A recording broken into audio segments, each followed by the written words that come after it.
day, C3 parents. I'm your host, Karien Pitout, and I am super excited. Another installment of Parenting 101. Alright, today we are going to have a chat about how our 3-year-olds and our 4-year-olds, man, just the whole spectrum, 3 to 7-year-olds, are going through an incredibly amazing leap, and it's I know that they actually call the beginning, some people call the beginning of this leap the three-agers, because it started at age 3. They are going through such a significant and amazing developmental time that I'm super excited to chat to you about it. I do have a workshop for ages 3 to 7 where we delve a little bit more into depth and deeper into it. So I'll link it down below where you can enroll for a course. We do it online, so it doesn't matter where in the world you are, you can join us. It would be really amazing. And if you're a first-time viewer of our channel, please subscribe. Come journey with us. Parenting is tough enough on your own. Come join this village, come join this tribe where we actually just grow together. All right, so let's dive right in, let's get going. All right, so our 3 to 7-year-olds, one of the big things that we often hear is we experience them as extremely bossy, and we struggle with the idea that they kind of take a very parenting tone of voice with us, and it's awesome. It's really great that they're doing that. They're supposed to do that.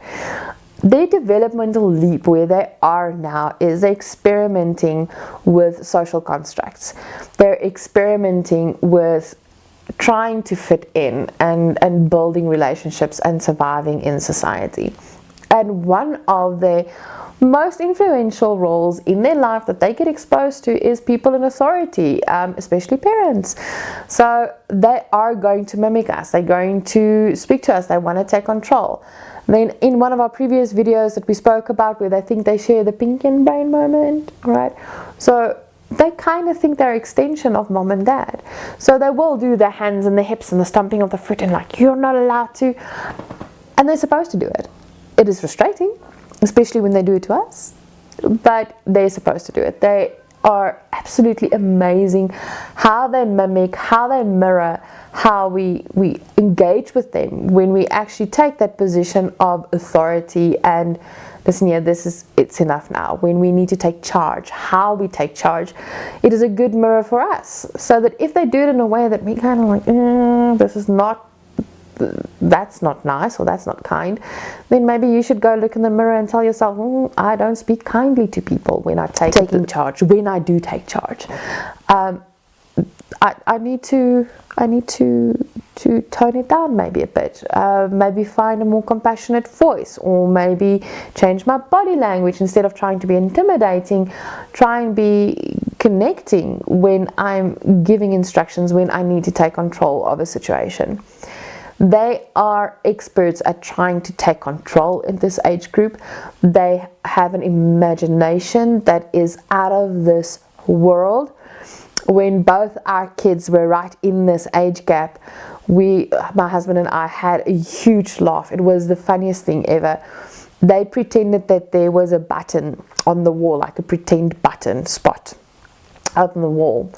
And the oldest decided it had to be like 2 centimeters higher, and the youngest 2 centimeters. So they would wipe it out, and they actually started a fight with each other about this imaginary button that's on the wall on this, and what spot it had to obtain. It was hilarious. It was so funny to see the wit, to see how they challenge each other, and then to hear ourselves in their voices and how they're trying to take authority and take control over the situation.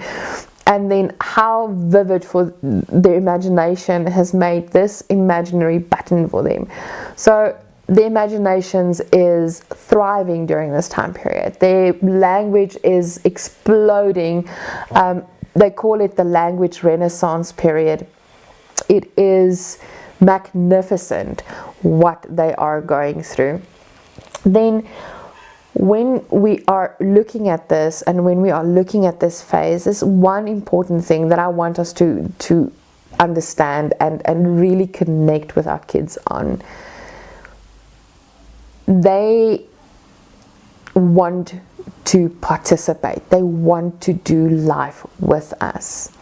And the more we allow them to experiment and do things and try things, the better equipped they are for the future. Now, I know a lot of us are very weary. I don't want to give a steak knife to my kid, or I don't want my kid to do this, or yeah, it's going to take so much longer if my kid helps me with the laundry, or if they do this or if they do that.